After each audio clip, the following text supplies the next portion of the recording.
Hannah Stanton is the School Street Officer for Trafford, and she's going to tell you everything you ever wanted to know about School Street. It's quite an intro. Yeah, just get your mic in. I think it's just on. Can everyone hear me okay? Yeah, okay. I'll try to tell you everything you've ever wanted to know, but catch me at the end for all the inevitable things that I've missed. So yeah, I'm the School Streets Officer for Trafford. I've been in post for about a year and a half. So I support our 5 School Street schemes.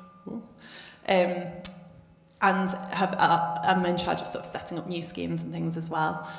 Part of my role also involves activation, so walking and cycling more generally. So I'm looking at bike trains and walking buses as well within Trafford.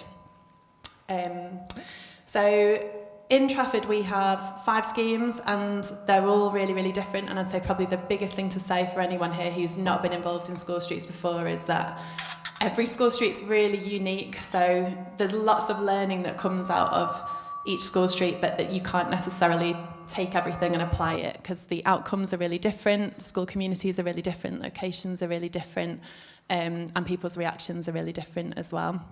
So some of ours, we have sort of our easiest one is a very quiet cul-de-sac outside an infant school, ranging to our most complex one, which is a really large horseshoe of 4 roads, with 2 primary schools and a grammar and a play centre and a nursery and some businesses on. So really complex and quite tricky to manage. Yeah. So hopefully most of you have a good idea what a school street is, but essentially it's a legal order on the road outside a school at drop-off and pick-up times, with the aim being to restrict motor traffic that's accessing that space and make the road largely a walking, wheeling, cycling zone, with exemptions for residents, blue badge holders and emergency services. And those exemptions will vary slightly according to which local authority you're part of. Yep. The aims of School Streets that I always talk about when we're communicating with parents, and the different schools come at it from different standpoints in terms of what they want from a school street. The key thing is usually to improve the safety of children. I'm sure you'll all be more than familiar with the chaos and congestion that happens outside schools at school run times. So that's normally the number one consideration. It's also the thing that's very difficult to argue with because we all want our children to be safe as parents. Also to improve the air quality in and around the schools, and I think depending on where you are, that will land differently as an aim. Generally, I find in consultations around 50% of parents say the air quality is appalling outside the school and 50% say there's no problem whatsoever. So you're talking to quite a split group there. And the third one being to encourage families to walk, wheel and cycle more and to make it easier for them to do so. And behind that, of course, there's all the environmental improvements in terms of lowering carbon emissions and creating a much healthier environment. Yeah. What difference does a school street make? Before we kind of go in more detail into those aims, I think a picture says 1,000 words. This is Seymour Park in Old Trafford. And on a non-school street day, it's a really hostile environment. It's a school with 700 pupils in a really built-up area. And it's absolutely chock-a-block and chaotic when there isn't a school street in place. When there is a school street, there's 700 kids and their families in the road, walking, running, jumping, chatting, socialising, scooting, taking that little bit of time out of their day to really decompress, de-stress, and enjoy themselves. And pupils from that school came and presented at the School Streets North Conference a couple of weeks ago.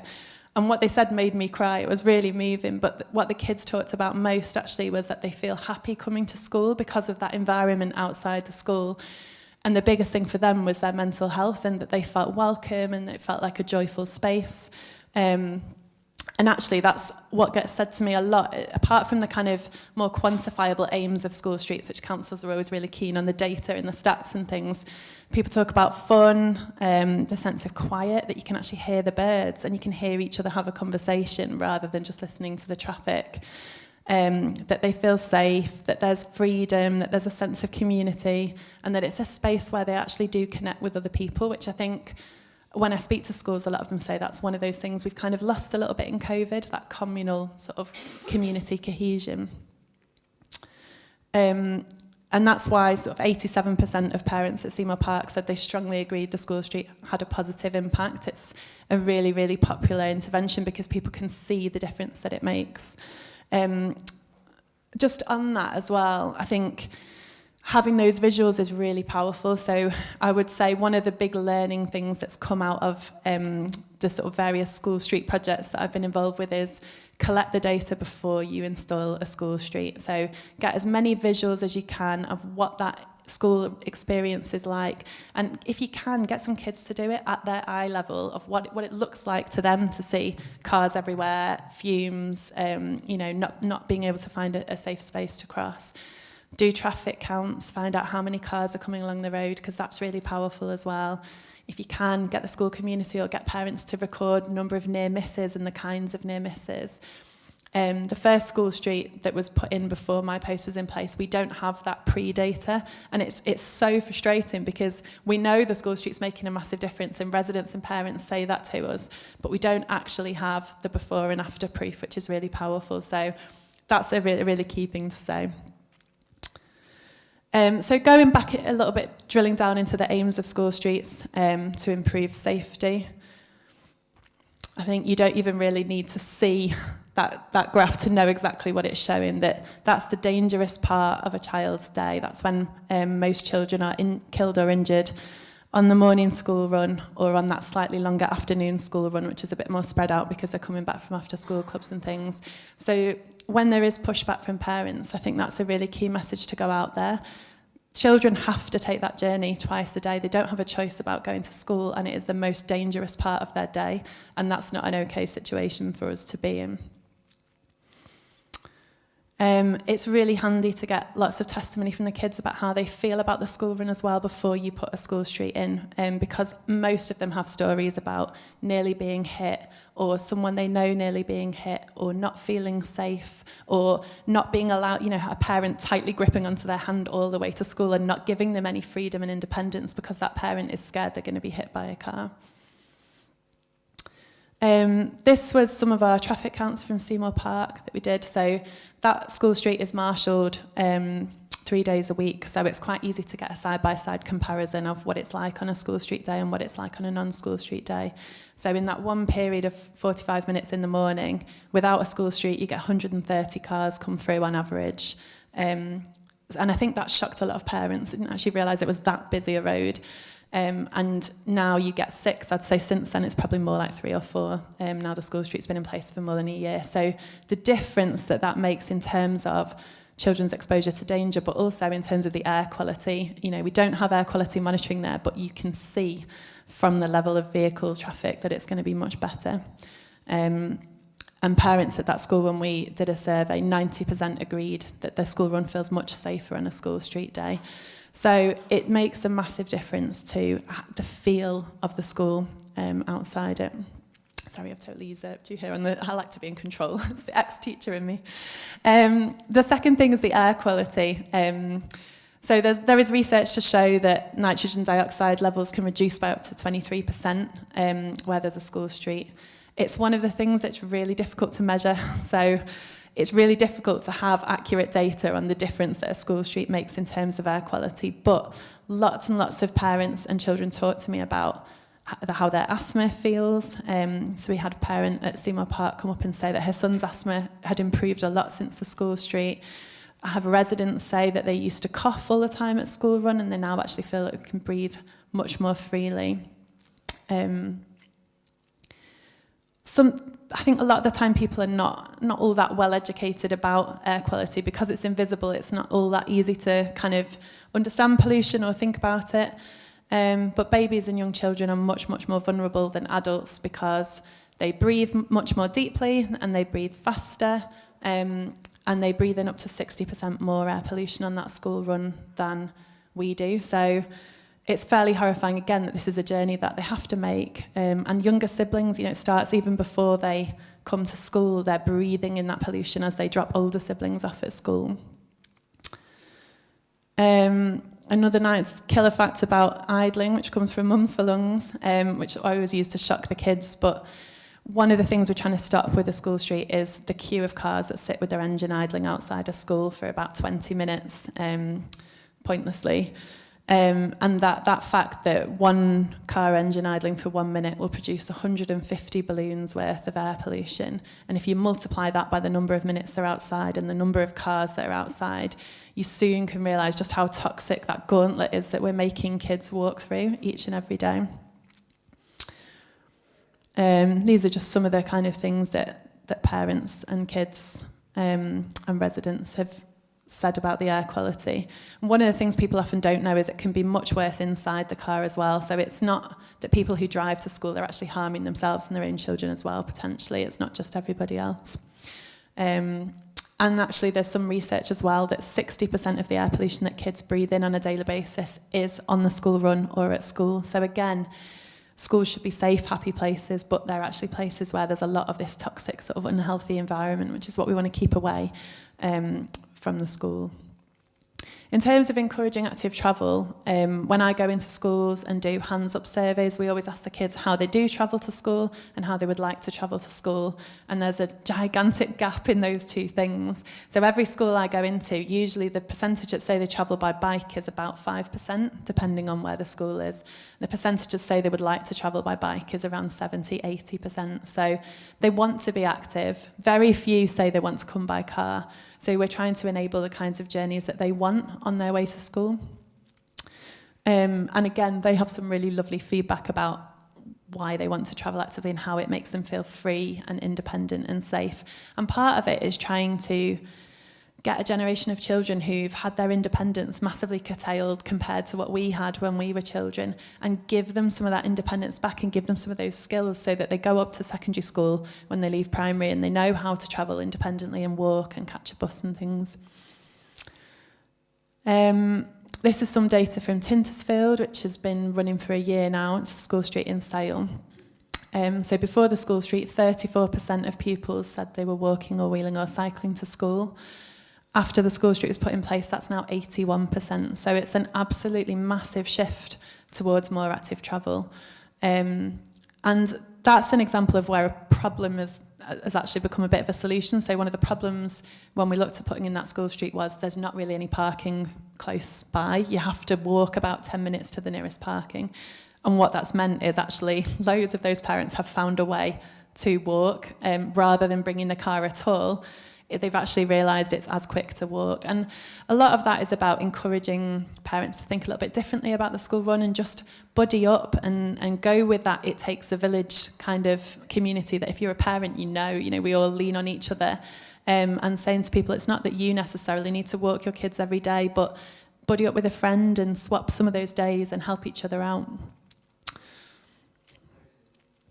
One of the things parents say is that they feel much safer to allow children to scoot and cycle, especially on school street days.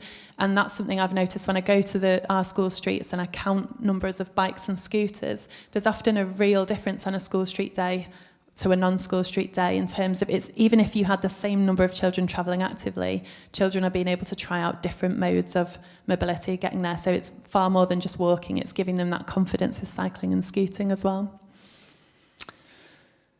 One of the things we're always asked about is displaced parking, because there always is some displaced parking, and I think that's something that is really key to know. As a head teacher, you won't get rid of all the residents on your road who are complaining, or you will get rid of them, but you'll have some further out that might also want to complain about it as well. And I think the biggest thing there is to point out that school streets are a trial. So you put it in, you see what happens, you adjust, you learn, you adjust, you learn, and you find ways to deal with it. So it can be really helpful to have a park and stride location, which could be a nearby church or pub or supermarket that is willing to let parents park there, that's maybe a 5 or 10 minute walk away. We managed to put that in on the Ormston School Street using a council car park that was previously charging, and we've managed to get it to be free at pick up and drop off times now, to say to parents, here's a really stress-free option. If you do need to drive, you're not going to fight for a parking space, you're not going to be on double yellows wondering if the parking warden's coming. It's a nice place to drop off, and then there is a nice walk to the school from there. And we launched that with 2 walks where we were dressed up as snowmen, and it was all fun, and we got music and bubbles and got the kids to kind of enjoy it and see that it was a nice route to walk. Other things that can encourage it are walking buses, which I'll leave to Arwa to talk more about later, and bike buses, which again I'll leave to Gosia, but there are lots of other incentive schemes as well, like the WOW scheme, which gives children badges for walking, wheeling, cycling to school, and that can be funded through things like pupil premium, sport premium funding. So the solutions are different at every school, and a big part of it is trying to do a lot of engagement with the local community so that people understand the reasons for the school street and that you're not just pushing all of the traffic somewhere else, you're trying to reduce the traffic, and that's good for everyone. In terms of people saying you're just moving the problem, I think one of the things there is if you have every parent driving down one road at the exact same time, the level of chaos and congestion that causes is different than if you took those parents and spread them around a larger circle around the school, around lots of different places. So even if you weren't taking cars off the road, which you usually are, spreading it out further away from the school means a much less dangerous, much less congested situation. This is a fun bit now where it's basically me in stupid costumes. So part of the sort of engagement I think that we do in Trafford is very much trying to make the school streets really fun, trying to plant that seed that actually having some space for people on the street rather than cars is a really pleasant thing to do, and it's really transformative. And, you know, seeing the kids having fun outside here on the school street earlier is just really lovely. They're happy, the smiles on their faces, they're racing, they're active. So we do lots and lots of dressing up for various different events on the school street. Lots of things to try and get the kids active to use that space. This one was World Animal Day at the infant school, and we challenged the kids to come and race a crocodile. Loads of them brought bikes and scooters, and the crocodile was not that fit, but that was a learning point for me. But it's really nice. It's just kind of, again, that joy and happiness of using that space in a way that sends the kids into school with big smiles on their faces, having had a good bit of exercise. Some of the school streets, well, all school streets are really different. So of ours, we have some like Seymour Park where we really encourage the families to take up the road and use that space. We have others where that's not safe to do so. So these pictures are from Tintersfield, which is in a location right off the A56. So it's got 4 lanes of traffic and then the road that the school is on. And it's a really long cul-de-sac with about 150 residents. So there is too much traffic still coming and going with residents to say to the kids, you can safely go in the road. So we ask them to stick to the pavement. But then we do lots of things like pebble hunts along the pavement and rock painting and things to try and get them feeling ownership of that space, feeling excited about that space and like it's a place for them to be free and happy. And it was really nice. They were Ofsteded recently and got an outstanding report, and one of the things it said in the report was how enthusiastic the pupils were about the school street and how they felt that it had empowered them, that it was them changing something in their community for the better, which they really loved. We've had partnerships with some other kind of organisations as well. So at Seymour Park and at St Hugh of Lincoln School Street, we joined up with UA92, which is a education provider nearby, who brought 30 of their students down on their sports coaching course, brought a load of play equipment and taught the kids a load of games. And again, that was one of those really lovely things where you see the ripples just spread out. So one of the students came up to me afterwards and said, I've just taught a kid to play hopscotch, and he had no idea what hopscotch was, and now he said he's going to go and play out on the street with his friends this evening. And it was really nice to see that culture of being able to play out and be more active and use the streets come back in through that. And then, just family walks to school, which are really easy to set up. It's just the head or a senior member of staff, member of council staff say to the families, we're going to meet you at this place and let's all walk together. And the excitement of walking with a teacher and realising that a teacher's a human outside school is like enormous. I think that's kind of it from me. I haven't said much about enforcement, which is, I know Kaz is going to talk about later, but our school streets are marshalled by volunteers currently, and we're in a sort of transition phase for how to find more permanent, sustainable solutions for them. But I just want to say, whenever I do any presentation, that the volunteers are totally amazing and a really key part of the community buying into the aims of what school streets are trying to achieve.